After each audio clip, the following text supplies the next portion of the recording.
प्रणाम। कुछ ना कर गुरुजी, फिर आज आपके सामने। आज है 14 अक्टूबर। आज का दिन बहुत महत्वपूर्ण है। वैसे मैं सबको ही कहता हूं, पर 14 एक्चुअली नई शुरुआत का दिन होता है। 13 को 13वीं हुई और 14 को नई शुरुआत। नॉर्मली 14 तारीख की पूर्व संध्या जो होती है उसका उपयोग किया जाता है जब किसी की मृत्यु होती है। ये हिंदू संस्कृति, सनातन संस्कृति का पार्ट है कि जब 13वीं होती है तो उसके बाद 4 बजे के करीब रखा जाता है उसका वो पगड़ी ट्रांसफर। तो चंद्रमा की उपस्थिति तकरीबन 4 से 5, 5:30 तक वो चलता है। गरुड़ पुराण का पाठ करते हैं या कुछ भी इंफॉर्मेशन शेयर करते हैं और फिर उसके बाद पगड़ी बांधी जाती है बड़े लड़के को। प्रथा तो है बड़े लड़के की को पगड़ी बांधने की, पर मान लो किसी का बड़ा लड़का नहीं है, बेटियां थी सिर्फ, तो उसकी पगड़ी किसको बांधी जाएगी? तो यहां पर जो पति है, पुरुष, उसका अगर कोई भाई जीवित है, छोटा या बड़ा कोई भी, अगर पुरुष की डेथ हुई है तो अगर उसके कोई बेटा नहीं है तो उसके भाई को पगड़ी बांधी जाएगी। मुझे नहीं पता ये नियम चलता है कि नहीं चलता है, पर होना ये चाहिए। बाय नेचर यही नियम होना चाहिए कि पुरुष के भाई को पगड़ी बांधी जाए अगर बेटा नहीं है तो। और अगर माता की डेथ हुई है, फीमेल की डेथ हुई है, तो उस केस में भी उसके पति के भाई को ही पगड़ी बांधी जाएगी अगर बेटा नहीं है तो। तब की बात कर रहा हूं मैं। ये लॉ ऑफ नेचर है। मैं जो बता रहा हूं आपको वो लॉ ऑफ नेचर बता रहा हूं। क्यों? क्योंकि सबसे ज्यादा समय उस पुरुष या उस स्त्री ने अपने भाई बहन के साथ ही बिताया होगा। ये रूल है, फंडामेंटल रूल है कि जब परिवार में नई वधू आती है तो धर्म के रिश्ते स्थापित होते हैं। देखो सनातन संस्कृति कितना परफेक्टली डिफाइन करती है कि जब तक आपका विवाह नहीं हुआ, पुरुष का जब तक विवाह नहीं हुआ या कन्या का जब तक विवाह नहीं हुआ, तब तक वो नॉर्मली सबके रिलेशंस अपने अपने हैं ही। पर जैसे ही विवाह होता है तो पहला जो रिलेशन बनता है वो बनता है धर्म पत्नी का। यानी अब जितने भी रिलेशन बनेंगे आपके आगे आने वाले टाइम में, तो वो धर्म के बनेंगे, आपके रिलेशन नहीं है वो। तो ये बात आपको समझनी ही पड़ेगी। लोग कहते हैं कि बहू है तो उसको बेटी बना के रखो, तो उसका आप नुकसान कर रहे हो। अगर वो बेटी बनना चाहती है तो आप उसका नुकसान कर रहे हो, क्योंकि मां बाप की बेटी जो है वो लड़के की बहन हुई, तो आप उसको बहन नहीं बना सकते। बहन हो ही नहीं सकती। धर्म पत्नी कभी बहन हो सकती है क्या? नहीं हो सकती। खैर, तो धर्म के रिश्ते शुरू होते हैं विवाह से, और उसके बाद जितने भी रिश्ते बनेंगे वो बनेंगे धर्म के रिश्ते। लेकिन जो हमारे बच्चे होंगे, यानी लड़का लड़की जो विवाह हुआ है उनके जो बच्चे होंगे, उनके साथ जो रिलेशन होंगे वो धर्म के नहीं होंगे।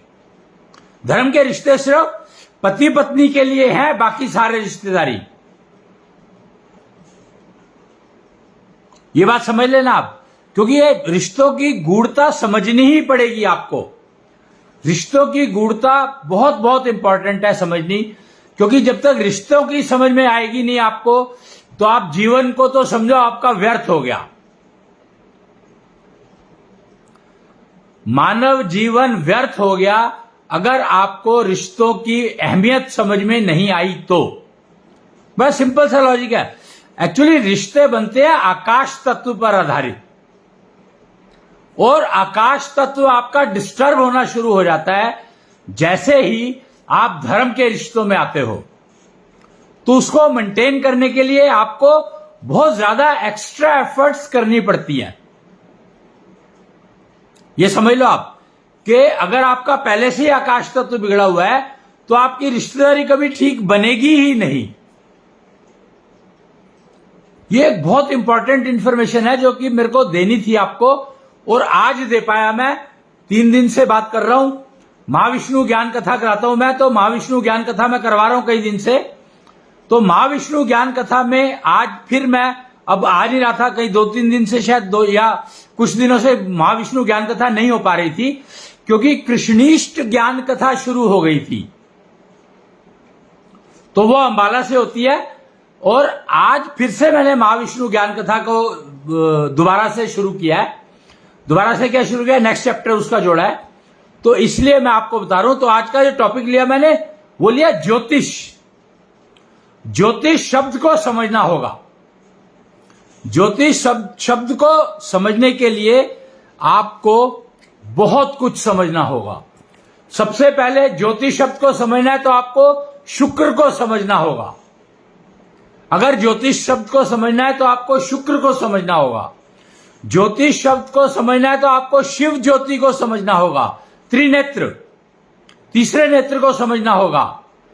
लोगों को कंफ्यूजन बहुत है यार, कि त्रिनेत्र का मतलब तीसरी आंख खुल जाए यहां पे। ओ भाई ओ भाई ओ भाई, यहां पे तीसरी आंख कैसे खुल जाएगी? इतनी सी बात समझ नहीं आती किसी को कि यहां पे तीसरी आंख कैसे खुल जाएगी? क्या आपके सारे शरीर में आंखें बन जाएंगी क्या? कहीं भी आप जाओ, जहां चाहो आंख बना सकते हो। मन की आंख कहा गया इसको। तीसरा नेत्र जो है वो मन की आंख है, और मन की आंख खुलती है, वो दिखती नहीं है किसी को, पर काम बहुत करती है। तांडव, शंकर ने तांडव किया था।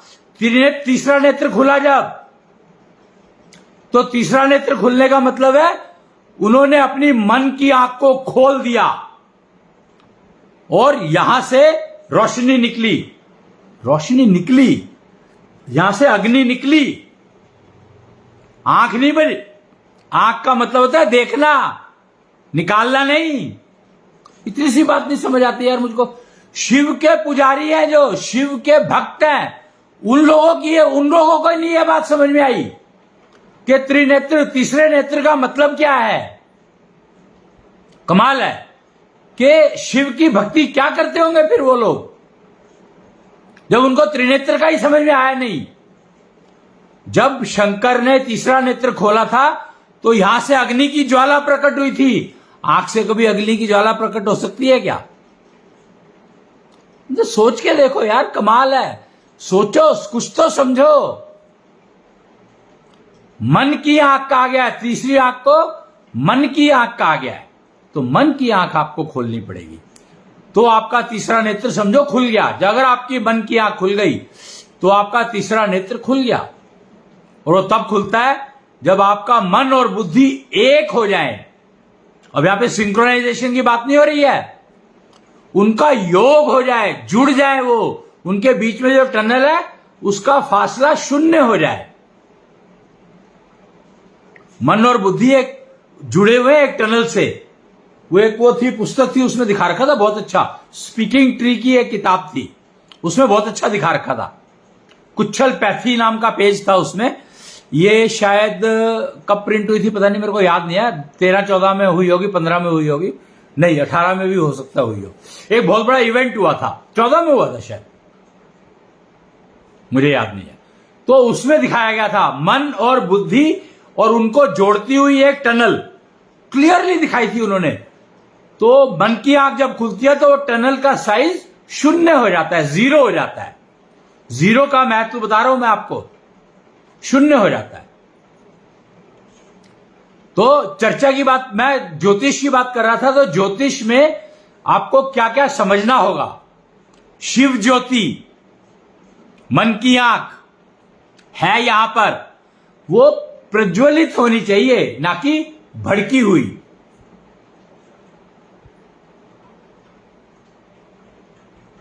उसको शिव ज्योति कहा गया है, आपको समझना ही होगा। कृष्णांश जो आपके हार्ट में है, समझना ही होगा, वो एक मॉलिक्यूल है। शिव ज्योति एक मॉलिक्यूल है, एक वर्टिक्यूल कहते हैं एक्चुअली उसको। अब तो आप मॉलिक्यूल और वर्टिक्यूल में कंफ्यूज हो जाओगे, तो कंफ्यूजन का दूर कर रहा हूं मैं। जिनको आजकल आप मॉलिक्यूल कहते हो, जिनको आप साइंस की लैंग्वेज में मॉलिक्यूल कहते हो, वो तत्वों की लैंग्वेज में वर्टिक्यूल्स कहलाते हैं। पंचभूत, पंच महाभूत और पंच तत्व और पंच बीज। तो ये डिटेलिंग में जाऊंगा मैं, फिर कभी जाऊंगा या पहले कभी जाऊंगा, देख लेना आप, मैं बता नहीं रहा ज्यादा। पर कृष्णांश तत्व, कृष्णांश मॉलिक्यूल और Krishna molecule, Krishna molecule, Krishnansh molecule, Shiv Jyoti, तीन हो गए। और ज्योतिष शब्द को समझने की कोशिश कर रहे हैं हम लोग। फिर जाएंगे कन्वेंशनल और डिजिटल पर। तो अभी मैं जो बता रहा हूं वो ज्योतिष शब्द को समझने के लिए पैरामीटर्स बता रहा हूं। फिर है स्पिरिचुअलिटी। अब यहां पे दो शब्द है यार, कंफ्यूजन इतना है अंग्रेजी में। तो स्पिरिचुअलिटी, स्पिरिट से स्पिरिचुअलिटी और स्पिरिट से स्पिरिचुअलिटी। स्पिरिट यानी भूत प्रेत, योनिया है, चुड़ैल, डायन, यक्ष, योगिनी, ये है सारे के सारे। ये 10,000 के करीब है योनिया, जो दिखती भी है नहीं भी दिखती, फिजियो वर्चुअल होती है ये। जो अपनी आंखों को इतना शुद्ध कर लेंगे, इतना इंप्रूव कर लेंगे उनकी विजिबिलिटी, तो उनको वो फिजिकली दिखेंगे। ये सब नहीं तो फिजिकली नहीं दिखेंगे हैं, पर 10,000 के करीब योनिया है ये ऐसी, सब मिला के। योगनिया हो गई, 64 प्रकार की योगनिया कही गई है। यक्ष हो गए पता नहीं कितने हैं, और क्या बताया था मैंने, भूत प्रेत, चुड़ैल, डायन और पता नहीं क्या क्या। तो ये सब योनिया है। 84 लाख योनियों में से 10,000 योनिया इस टाइप की है। खैर मैं इसमें जा नहीं रहा था, क्योंकि अगेन बताना पड़ेगा मेरे को, मेरी मजबूरी है, क्योंकि हम ज्योतिष शब्द को समझने की कोशिश कर रहे हैं। तो ज्योतिष शब्द के अंतर्गत ये सब कुछ आता है। ज्योतिष शब्द में ये सब कुछ आता है, तो हमें समझना ही पड़ेगा, हमारे पास कोई हल नहीं है। फिर हमें समझना पड़ेगा जीवन चक्र, आयु चक्र, त्रिचक्र, त्रिक चक्र, दशांग चक्र, दशांश चक्र, निष्ठा चक्र, न्याय चक्र, समय चक्र, प्राणाचार्य चक्र, कितने सारे हैं, शुक्राचार्य चक्र, हे भगवान कितने सारे चक्र हैं। और हम तो 7 चक्रों पे अटक के रह गए, जिंदगी खराब है हमारी। ओहो सॉरी, ये कन्वेंशनल लिविंग के शब्द है यार, आ रहेंगे ना बीच में, क्योंकि दोनों की बात कर रहे हैं हम लोग। तो कन्वेंशनल लिविंग और डिजिटल लिविंग में ज्योतिष शब्द को समझना होगा। ज्योतिष शब्द एक ही है, पर ज्योतिष करने के प्रोसीजर्स अलग अलग है, उनकी भाषा अलग अलग है।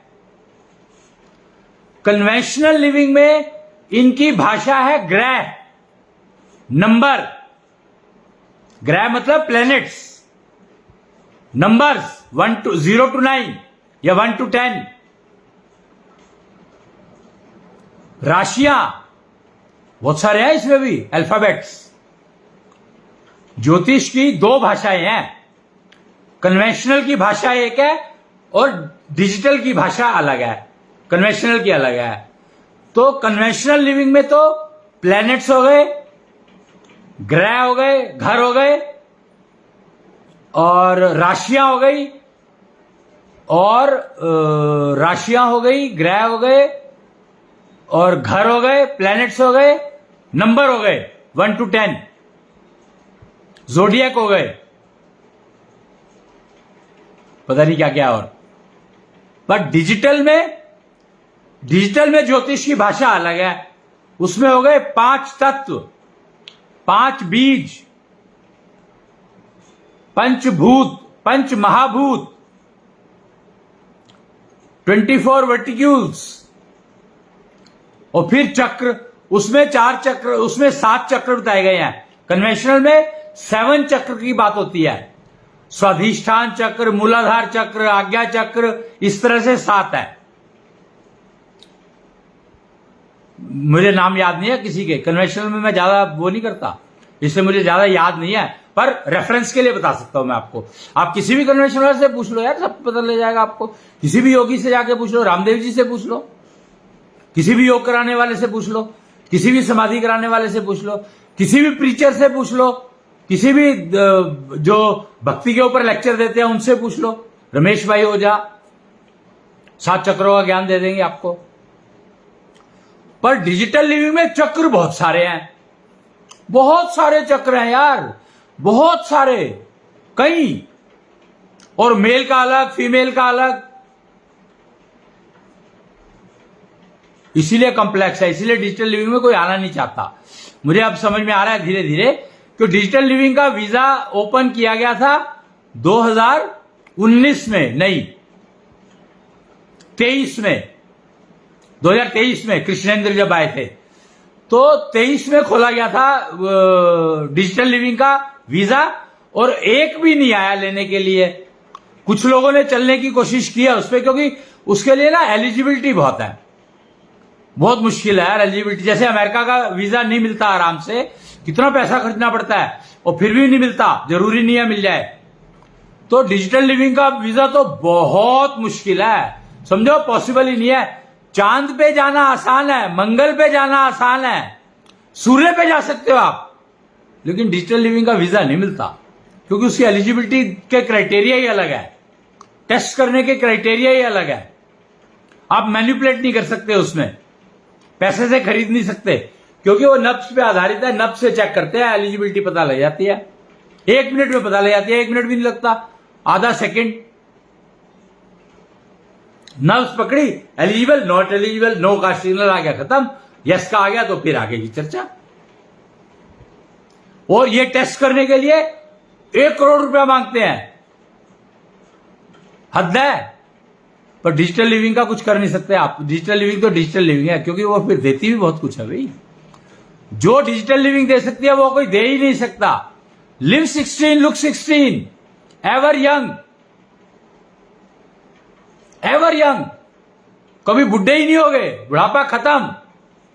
बुढ़ापा बिगाड़ो अभियान चलाते हैं वो लोग कि अपना बुढ़ापा बिगाड़ लो और जवान रहो, 16 के रहो, 16 के दिखो।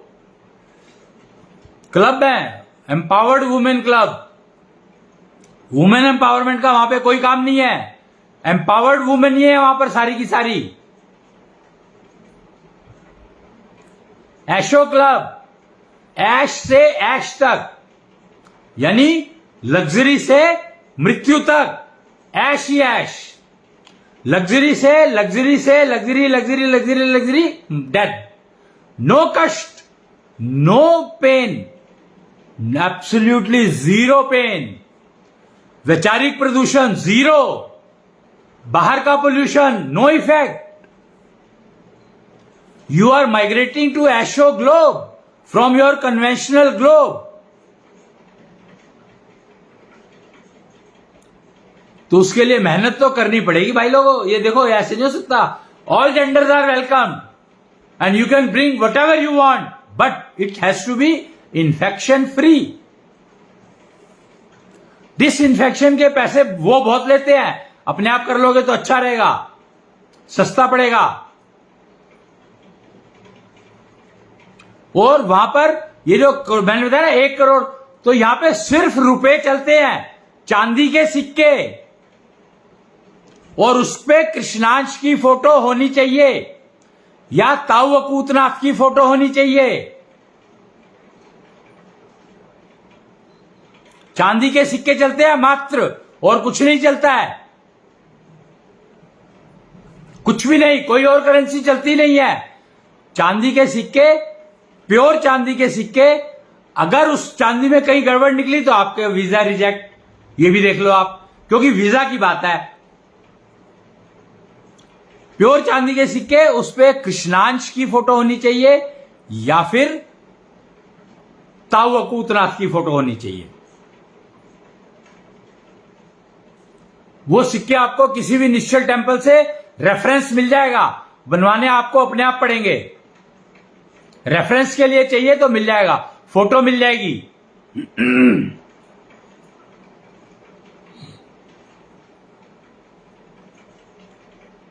तो वो आप देख सकते हैं, आपके हिसाब से चल सकते हैं आप उसमें, मतलब वो वीजा का कहानी है वो। ज्योतिष शब्द को आपको समझना होगा, मैं तो ज्योतिष की बात कर रहा हूं।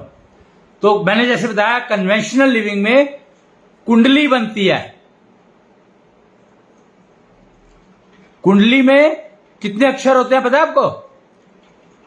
कुंडली में होते हैं 9 ग्रह, 9 प्लैनेट्स और 12 उसके खाने, 12 घर कहते हैं उनको, और 12 राशियां।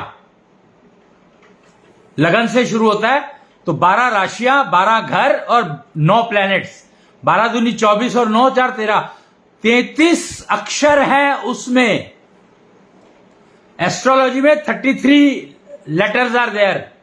33 अक्षरों की भाषा है, अक्षर ज्ञान 33 है उसका, 33।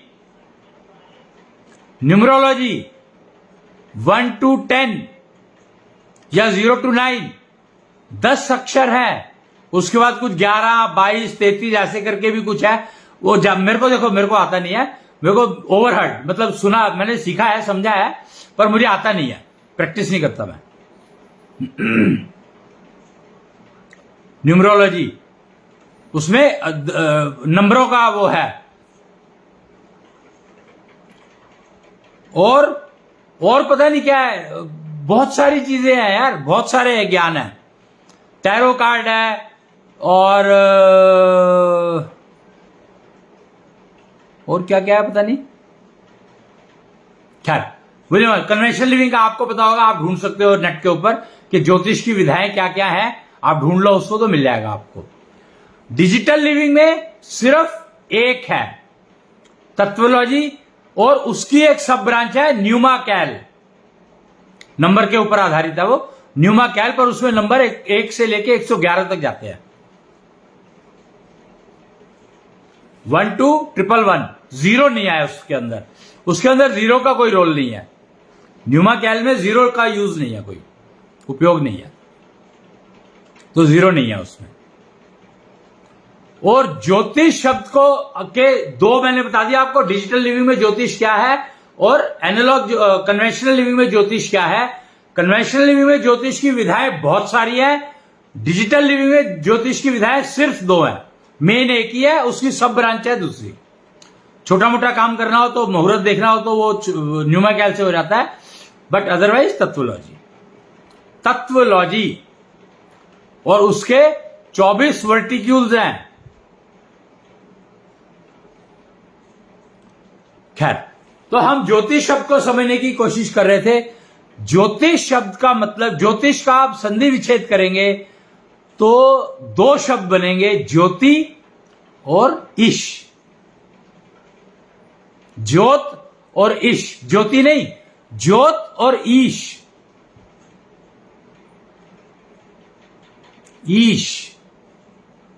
ईश यानी ज्ञान। तो यहां पर मैं आपको अब 2 चीजें और बताऊंगा जो बहुत इंपॉर्टेंट है समझने वाली, कि कन्वेंशनल लिविंग में गुरु हुआ करते थे और डिजिटल लिविंग में गुरु नहीं होते, ईस्ट होते हैं।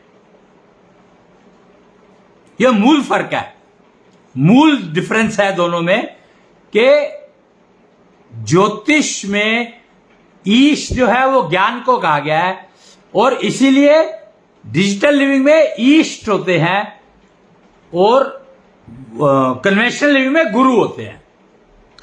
फिर कन्वेंशनल लिविंग में बहुत सारे होते हैं, गुरु हैं, टीचर हैं, गाइड हैं, प्रीचर हैं, मेंटर हैं, फलाना है, ठिकाना है, बहुत सारे हैं। क्योंकि बहुत सारी विधाएं हैं तो बहुत सारे वो लोग हो गए, मतलब ऑब्वियसली बात है ना।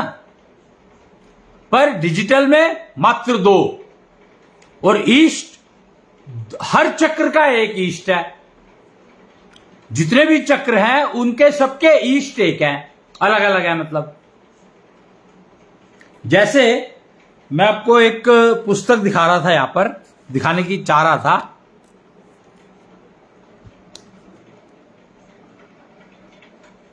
ये देखिए, शुक्रायु का राष्ट्रवाद चक्र, लो राष्ट्रवाद चक्र आ गया। शुक्रायु है इसके ईस्ट 6 वर्टिक्यूल्स है इसमें, मॉलिक्यूल लिखा है इसके अंदर, पर एक्चुअली वर्टिक्यूल है, मॉलिक्यूल इसलिए लिख दिया कि यही भाषा समझ आती है कन्वेंशनल वालों को। तो 6 वर्टिक्यूल्स है इसमें, और देखो 6 वर्टिक्यूल दिखा रहे हैं, 3 और 3 6। उसके नीचे है प्राणाचार्य चक्र, कृष्ण ईस्ट का 18 वर्टिक्यूल है इसमें। तो कृष्ण ईस्ट इसके ईस्ट है। मैं आपको पढ़ के बता दूंगा थोड़ा बहुत इसमें से। तो ये 2 चक्र तो मैंने दिखा दिया आपको। अब जो शुक्रायु है राष्ट्रवाद चक्र के मालिक, और इसके नीचे 2 चक्र और हैं। शुक्रायु का जो राष्ट्रवाद चक्र है उसके 2 हिस्से हैं, 3 चक्र में दो उसमें बटा हुआ है। एक को त्रिचक्र कहा गया है और एक को त्रिक चक्र कहा गया है। यहां पे जेंडर आ जाता है। एक्चुअली जेंडर के लिए राष्ट्रवाद जो है जेंडर बेस्ड है, कि एक जेंडर पे राष्ट्रवाद में त्रिचक्र आएगा और एक जेंडर में त्रिक चक्र आएगा। तो ये बहुत गहन बातें हैं डिजिटल लिविंग की। अभी आपको डिजिटल लिविंग का कितना ज्ञान है मुझे मालूम नहीं है। और जो त्रिचक्र है वो उसके जो ईस्ट है वो तत्वगुरु कुचनाकर जी हैं। और मेल के लिए है ये कपलहुड, मेल के लिए कपलहुड यानी उसका रिप्रोडक्शन सिस्टम। एक्चुअली ये रिप्रोडक्शन सिस्टम के ऊपर डिपेंडेंट है, रिप्रोडक्शन सिस्टम के बेटरमेंट के लिए है, उनकी इंप्रूवमेंट के लिए है ये त्रिचक्र और त्रिक चक्र। त्रिक चक्र जो है उसकी जो ईस्ट है वो है संतुष्टि देवी, फीमेल कपलहुड के लिए त्रिक चक्र और त्रिचक्र, ट्रिपल चक्र कहते हैं इनको, ट्रिपल चक्र और ट्रिपल सी चक्र। खैर ये मुझे बताना था। और इनका जो कंबाइंड है वो शुक्रायु भगवान जो है वो कंबाइंड त्रिचक्र, त्रिचक्र और एक और कोई चक्र है उसमें 6 है। क्योंकि अच्छा वो जो मैंने बताया था आपको क्या शायद दशांश चक्र है, ये दशांश चक्र है मेरे ख्याल से। कृष्ण, कृष्णांश और शिव, शिव ज्योति, कृष्णांश और कृष्ण मन में। मन कृष्ण, मन को जो अगर पॉलिश करना है, आपको मन को ठीक करना है तो आपको कृष्ण को जागृत रखना होगा, अपने कृष्ण वर्टिक्यूल को जागृत रखना होगा। अगर आपको उन दोनों को, बुद्धि को ठीक रखना है तो आपको शिव ज्योति को ठीक रखना होगा, शिव ज्योत को ठीक रखना होगा। और अगर आप इन दोनों के जो बीच में जो जोड़ है, जो जोड़ है उसको अगर कम करना है, शून्य करना है, तो आपको कृष्णांश तत्व को, कृष्णांश मॉलिक्यूल को, कृष्णांश वर्टिक्यूल को संभालना होगा। बहुत जरूरी है ये। इनके बिना आप समझो कि डिजिटल लिविंग के बारे में सोच भी नहीं सकते। आना जाना तो बहुत दूर की बात है, बेकार है सब कुछ। तो कन्वेंशनल लिविंग में जिए जाओ, पर आप एक काम कर सकते हो चाहो तो, कि जिए जाओ कन्वेंशनल लिविंग में, पर डिजिटल लिविंग के सिस्टम सीख लो। महंगे बहुत है, खैर जो भी है, मैं कुछ कर नहीं सकता। उनको सीख लो और उनका यूज करना शुरू कर दो, तो आपकी कन्वेंशनल लिविंग की लाइफ बढ़िया होती चली जाएगी। ये पक्की बात है।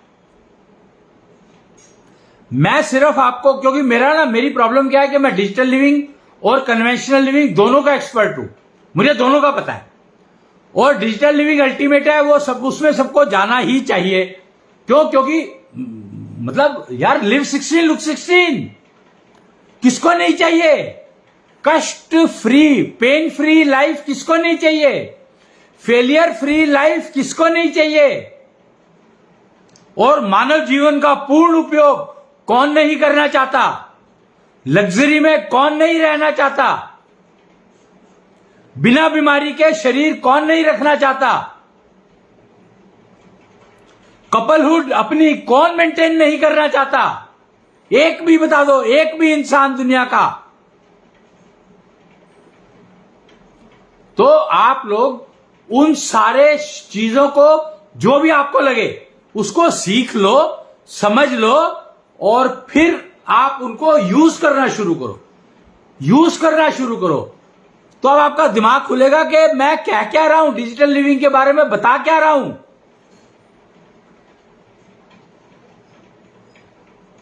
जेंडर का ही नहीं पता अभी तो, कि जेंडर का मतलब क्या है। कन्वेंशनल लिविंग में तो जेंडर का ही मतलब नहीं पता।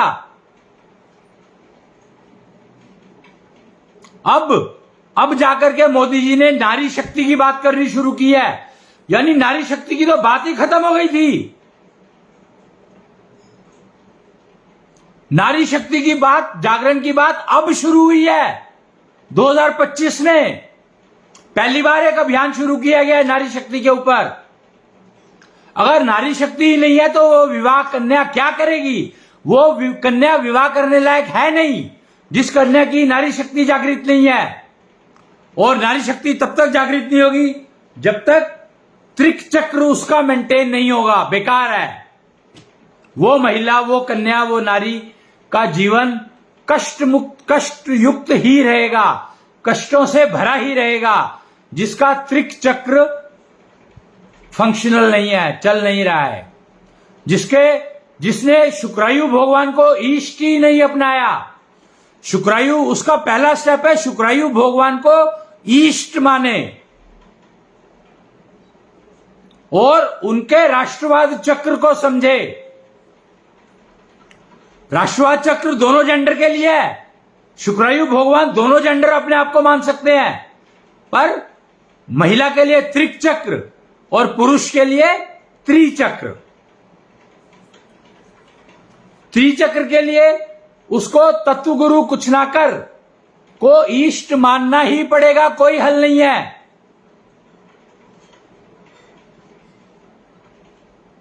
तत्व गुरु कुछ ना कर को ईष्ट मानना ही पड़ेगा अगर वो अपना त्रिचक्र मेंटेन करना चाहता है तो पुरुष। और स्त्री को, लड़की को, कन्या को, संतुष्टि देवी को अपना ईष्ट मानना ही पड़ेगा अगर वो त्रिक चक्र जागृत करना चाहती है तो।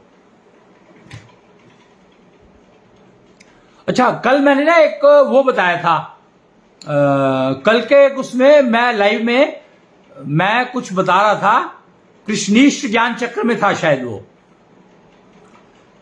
उसके बारे में बताया था मैंने। कन्याओं के बारे में बात चल रही थी।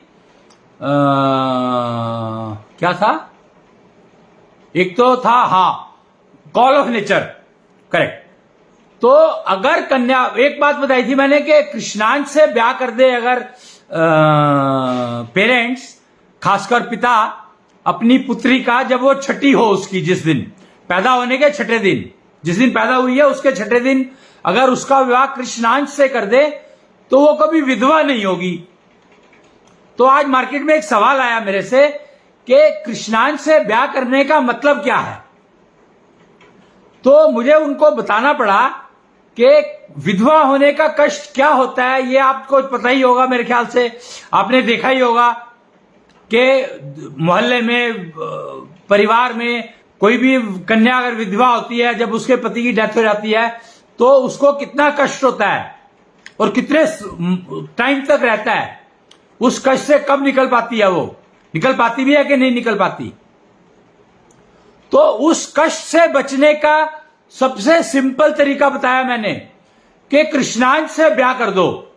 कृष्णांश यानी कृष्ण है अंश, जिसका अंश कृष्ण है, उससे ब्याह करने को कह रहा हूं।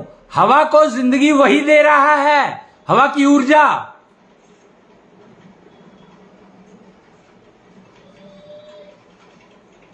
वो कल मैंने दिखाया था शायद, ये आपको दिख रहे हैं, ये है कृष्णांश और ये हवा की ऊर्जा दे रहे हैं। तो आपने अपनी बेटी का समझो हवा की ऊर्जा से ब्याह कर दिया, और हवा की ऊर्जा तो कभी खत्म होगी नहीं, तो उसको कभी भी वैधव्य नहीं होगा, वैधव्य योग शून्य हो गया।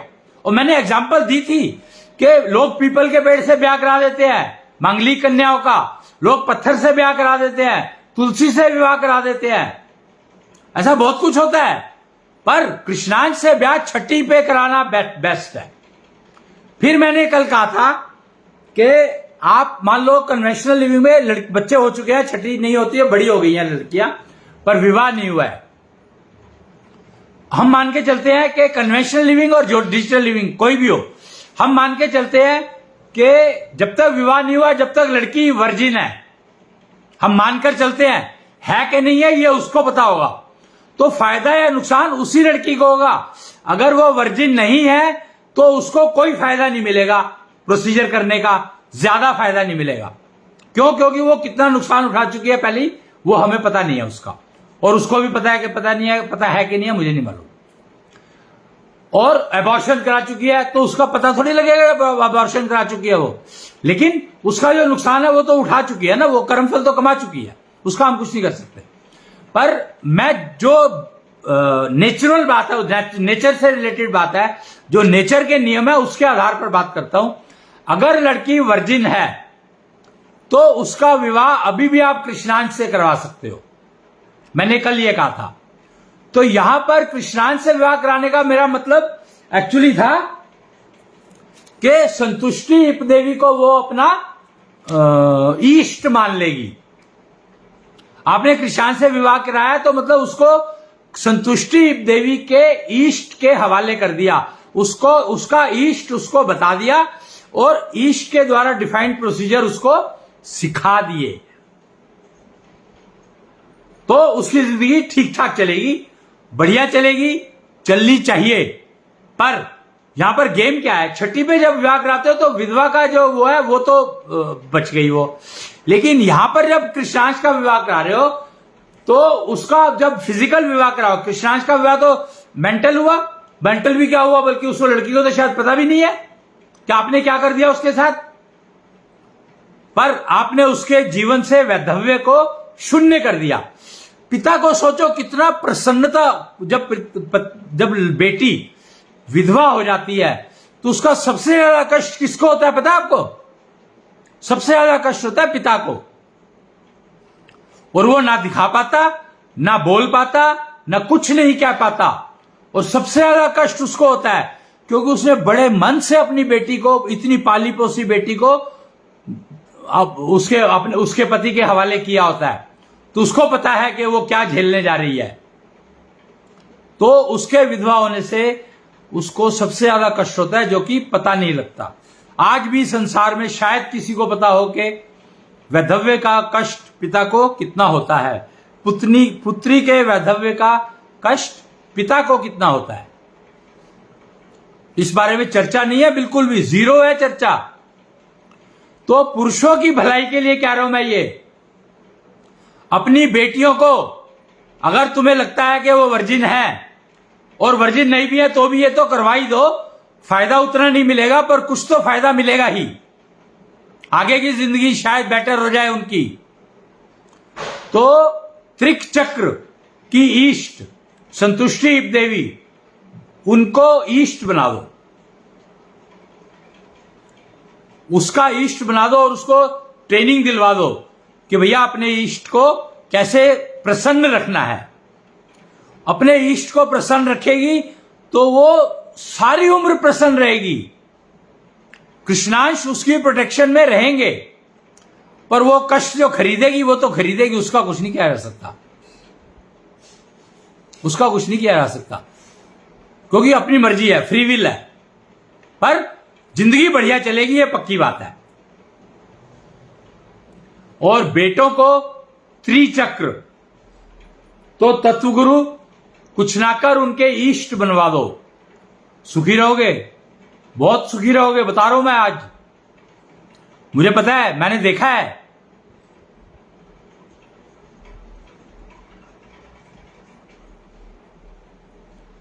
तो इस बात को मुझे आज शेयर करना था। 14 तारीख है, बहुत ही अच्छा दिन है आज का। अच्छा, एक और बात, आज मेरी बेटी का जन्मदिन भी है, कमाल देखो, आज 14 तारीख है, 14 तारीख को उसका जन्म हुआ, यानी नई शुरुआत, न्यू बिगनिंग। तो उसके दिन मैं सभी संसार की सभी पिताओं को, क्योंकि ये सारे काम पिता के जिम्मे हैं, इसमें मां का कोई रोल नहीं है, पिता का रोल है। कृष्णांश से ब्याह कराना है, पिता का रोल है। बेटे को कृष्णांश के हवाले करना है छठी पैर, वो कृष्णांश को गुरु बना दो, तो वो पिता का रोल है। और ये अभी जो कन्वेंशनल लिविंग की जो लड़कियां हैं जो बड़ी हो चुकी हैं, उनका विवाह कराना है कृष्णांश से, तो ईस्ट, ये जो ईस्ट के साथ उसका वो करवा दो, मतलब ईस्ट को उसको उनका ईस्ट बनवा दो और प्रोसीजर सिखवा दो उनके। तो ये पुरुषों की, अगर वो चाहते हैं कि उनकी पुत्री बेस्ट लाइफ जिए, तो उसको एटलीस्ट कन्वेंशनल लिविंग में भी रहने दो, कन्वेंशनल लिविंग में, पर डिजिटल लिविंग के जो फायदे वाली चीजें हैं वो उनको सिखवा दो, करवा दो। वही एजुकेशन है, वही काम आएगी जिंदगी में, बाकी कुछ काम नहीं आएगा। उसमें कैरियर सबसे ज्यादा इंपॉर्टेंट है। डिजिटल लिविंग में career is must for all genders, each individual. Career is very very important. Career है तो हेल्थ है। डिजिटल लिविंग कहता है कैरियर है तो हेल्थ है, बाकी सब कुछ बेकार है, किसी काम का नहीं है। तो आज मुझे ये सब चीजें बतानी थी आपको। शुक्रायु का राष्ट्रवाद चक्र, कृष्णिष्ठ का प्राण चक्र और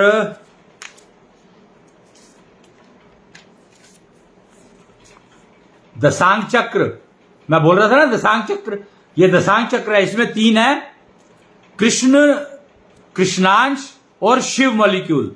शिव मॉलिक्यूल माथे में और कृष्ण मॉलिक्यूल नाभि में और कृष्णांश मॉलिक्यूल हृदय में, हार्ट में। दशांग चक्र कहते हैं इसको, दशांग चक्र। और ऊपर है जीवन चक्र, महाविष्णु का जीवन चक्र। इसमें 24 वर्टिक्यूल दिखाए गए हैं। हमारे अशोक चक्र में 24 वो है। सोचो 24 क्यों रखी गई, 24 का महत्व। तो 24 वर्टिक्यूल से बना है हर एंटिटी, हर योनि 24 मॉलिक्यूल से, 24 वर्टिक्यूल से बनी है। और 24 के नाम दिए हैं यहां पर।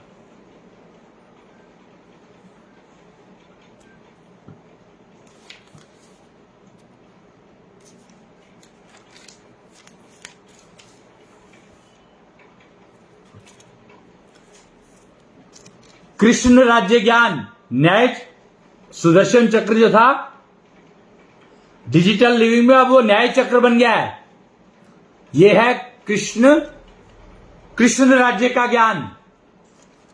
और राम राज्य का ज्ञान नीचे दिया है, निष्ठा चक्र। ये राम राज्य का ज्ञान है। मैं राम राज्य ज्ञान का प्रचारक कहलाता हूं, यानी निष्ठा चक्र का उपयोग करना सिखाता हूं। राम राज्य ज्ञान के प्रचारक वही हैं जो आपको निष्ठा चक्र का ज्ञान दे पाए। बहुत सारे लोग रास्ते पर चल रहे हैं, राम राज्य ज्ञान को बांटने में तो इस समय में बहुत सारे लोग लगे ही हैं, पर उनको निष्ठा योग, निष्ठा ज्ञान, निष्ठा चक्र का ज्ञान होना बहुत जरूरी है। बिना निष्ठा चक्र के ज्ञान के वो राम राज्य का ज्ञान अधूरा बांट रहे हैं। बात यह है मोटी सी। और निष्ठा चक्र के 7 आयाम है, 7 फेजेस ऑफ लाइफ कहते हैं हम इनको। तो राम जी ने पूरी लाइफ डिफाइन किया, इतनी बढ़िया, परफेक्ट। और यह सवाल पूछा जाता था, शुक्रायु कौन? अगर आपको मैं यहां पे दिखाऊंगा, शायद सीधा करके दिखा पाऊं, देखे रोटेट करके। ये कृष्णीश दरबार लगा है अंबाला में, और शुक्रायु कौन का सवाल वहां से शुरू हुआ था। यह कोई जारी प्रथा है, उन्होंने किया था यह सवाल शुरू, देख सकते हो आप। और उसके नीचे लिखा है डिजिटल लिविंग। मैं यहां से पढ़ के बताऊंगा, ऋतु से पढ़ा नहीं जाता वैसे। डिजिटल लिविंग, हेल्दी लिविंग, अन्यानी सभ्यता, अहंग अहंग अहंग नहीं, अहम ब्रह्म, अहंकार नहीं, अहम ब्रह्म। वो कहते हैं ना कि ब्रह्मास्मि, अहम ब्रह्मास्मि, तत्वमसि अहम ब्रह्मास्मि। तो मूल वाक्य ही है हमारा। तो हिंदू संस्कृति या सनातन संस्कृति का मूल वाक्य क्या है? अहम ब्रह्मास्मि, मैं ब्रह्म जैसा बनूं, मैं ही ब्रह्म हूं। तो मैं ब्रह्म हूं कहने से नहीं होगा, हमारे जितने भी ये चक्र हैं ये सब जागृत होने चाहिए। तो आप ये समझ लो कि जो अहम ब्रह्मास्मि के रास्ते पर चल पड़े हैं, अच्छे से एक लेवल क्रॉस कर लिया है, थ्रेशोल्ड, उन्हीं को वीजा मिलता है डिजिटल लिविंग में जाने का। और डिजिटल लिविंग में आप पूर्णतया अहम ब्रह्मास्मि हो जाते हो। यही है एडवांटेज डिजिटल लिविंग का, कि आप पूर्णतया अहम ब्रह्मास्मि बन सकते हो। यही फायदा है डिजिटल लिविंग का, जो कि कन्वेंशनल लिविंग में संभव ही नहीं है। और अहम ब्रह्मास्मि जेंडर से कोई मतलब नहीं है, कोई भी बन सकता है, प्रोसीजर सबके अपने अपने हैं।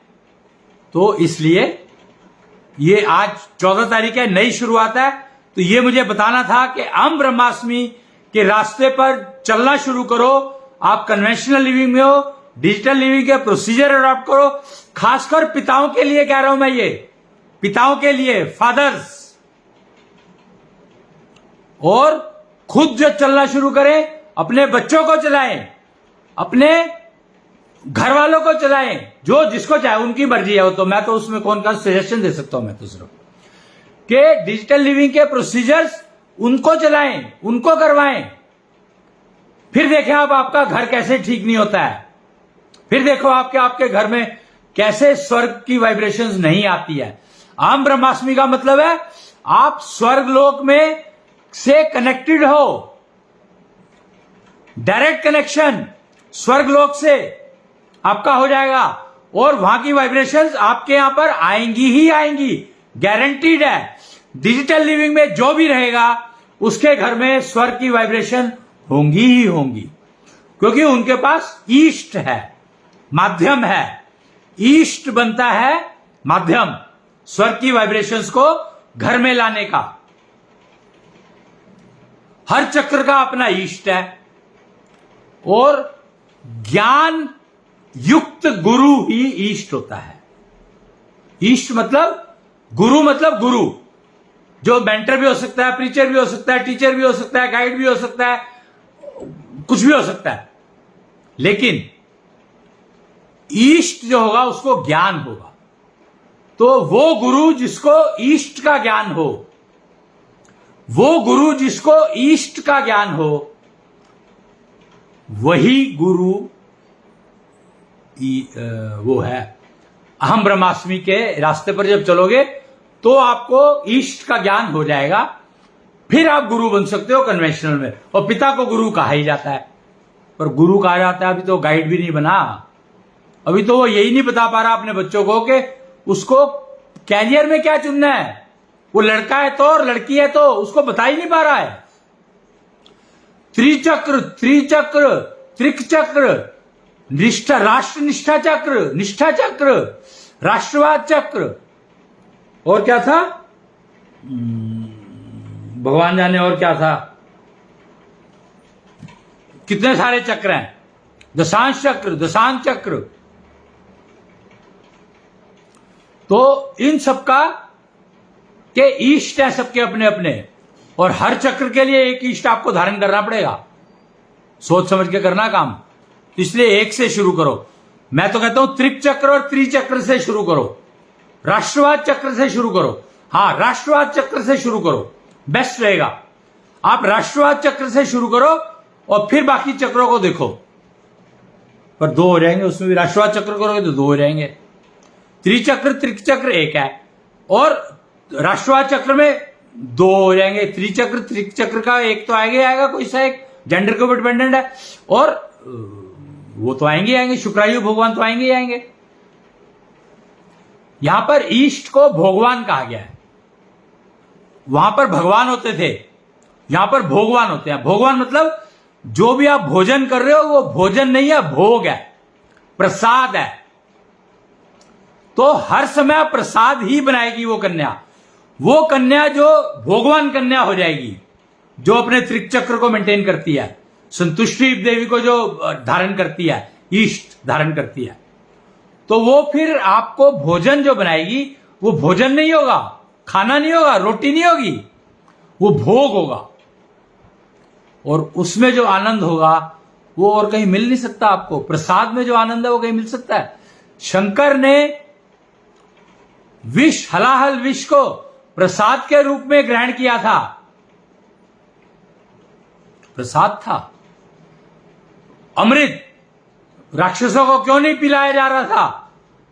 ऐसा नहीं है कि राक्षसों को पिलाया नहीं जा रहा था, राक्षसों के मुंह बंद हो जाते थे, तब देवताओं के खुले रहते थे। उसका एकमात्र कारण यही था कि भोग जो है वो राक्षसों को लगता नहीं है। भोग का, वो राक्षसों के मुंह अपने आप बंद हो जाएंगे, भोग जाएगा ही नहीं उनके मुंह में, प्रसाद जाएगा ही नहीं उनके मुंह में, प्रोवाइडेड प्रसाद ठीक बना हो। भोजन खाना प्रसाद नहीं होता है, प्रसाद ठीक बना हो और कुक्ड होना चाहिए। प्रसाद अगर पका हुआ नहीं है तो बेकार है। तो फ्रूट्स का प्रसाद नगण्य है। फ्रूट्स का प्रसाद बांटने का कोई फायदा नहीं है, कोई लाभ नहीं है। प्रसाद पका हुआ होना चाहिए। कच्चा प्रसाद बेकार है, किसी काम का नहीं है। प्रसाद पका हुआ होना चाहिए।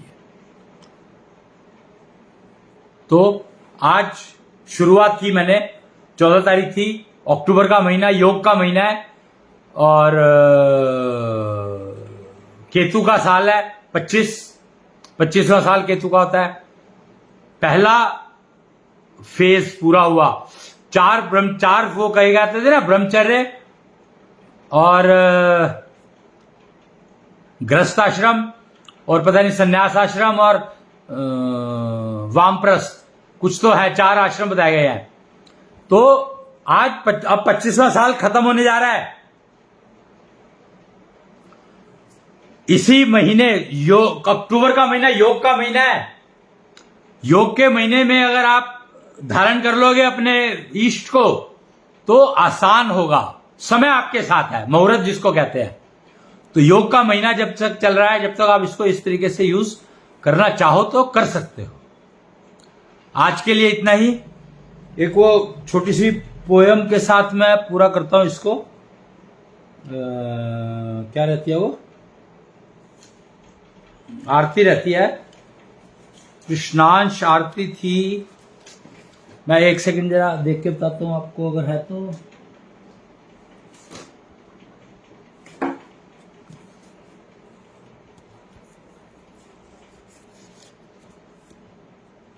ये रोज का ही लफड़ा है मेरा।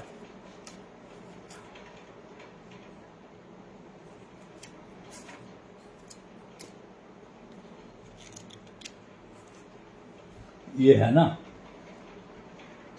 ये है ना महाविष्णु का ब्रह्मांड, और इसमें यहां पर दिया हुआ है कृष्णांश आरती के, कृष्णांश आरती थी, उसकी जगह पर कुच्छल कपीश मूल वाक्य। हाँ, हनुमान जी का एक मूल वाक्य है, हनुमान जी का मूल वाक्य है ये, कुच्छल कपीश का है एक्चुअली, हनुमान जी के कलयुगी रूप का। हनुमान जी को कलयुगी रूप, कलयुग में कुच्छल कपीश कहा गया है। यह उनकी गदा है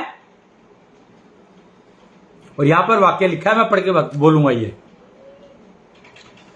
कृष्णांश बसे मेरे दिल में, कृष्ण बसे मेरी नाभि में, राम बसे मेरे रोम रोम, शिव ज्योति जले मस्तक में।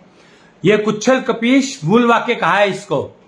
और सुबह इस वाक्य को करने से, इस वाक्य का जाप करने से, अब जाप करने का मतलब क्या है? जाप करने का मतलब है ताली बजानी है, ऐशो क्लैपिंग कहा गया इसको।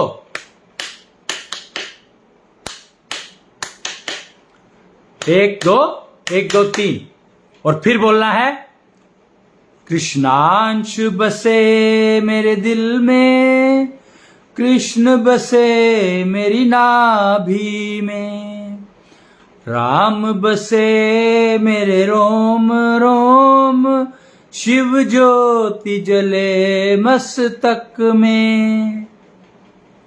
ये ताऊ अकूतनाथ दरबार, निश्चल सूर्य मंदिर, क्रॉसिंग रिपब्लिक, गाजियाबाद से आई है। ये छोटी सी एक वो है, निष्ठा चक्र भी बना हुआ है इसमें, ये देख सकते हैं।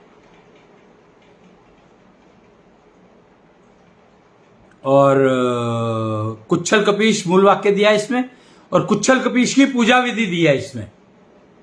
इसमें क्या क्या लिखा है? सुबह और शाम 5 से 8 बजे के बीच कभी भी कर सकते हो। सुबह भी कर सकते हो, शाम को भी कर सकते हो, और 5 बजे से 8 बजे के बीच में करोगे तो फायदा होगा। पहले 2 ताली, फिर 3 ताली ऐशो क्लैपिंग, फिर जाप।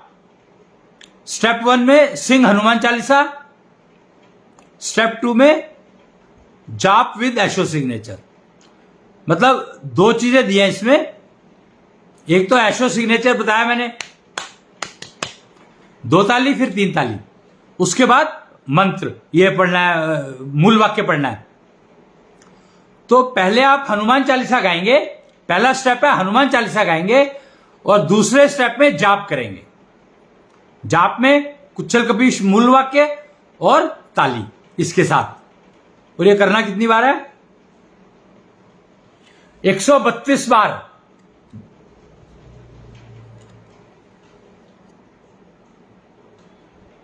तो भी रोते हैं लोग कि इतना टाइम लगाना पड़ता है। 132 बार। और मंगलवार को करेंगे तो ज्यादा फायदा होगा। मंगलवार को तो ये करें ही करें, ये मंगलवार को तो करें ही करें। बाकी भी कुच्छल कपीश पूजा विधि का प्रोसीजर यही है, सही प्रोसीजर है तो वो यही है। Very good.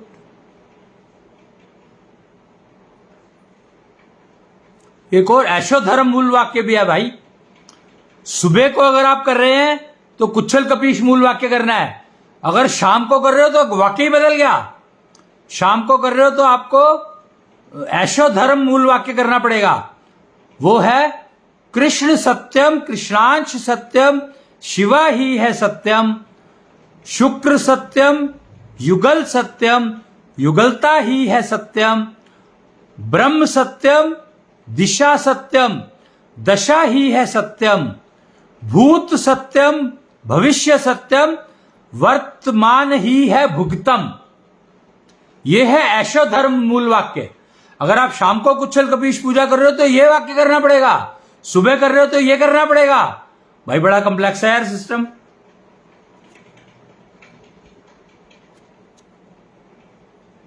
जो भी है मैं कुछ नहीं कर सकता इसमें, प्रिंटेड है तो इसमें तो मैं कुछ कर ही नहीं सकता। वैसे भी मैं क्या कर सकता हूं, मेरे बस की नहीं है।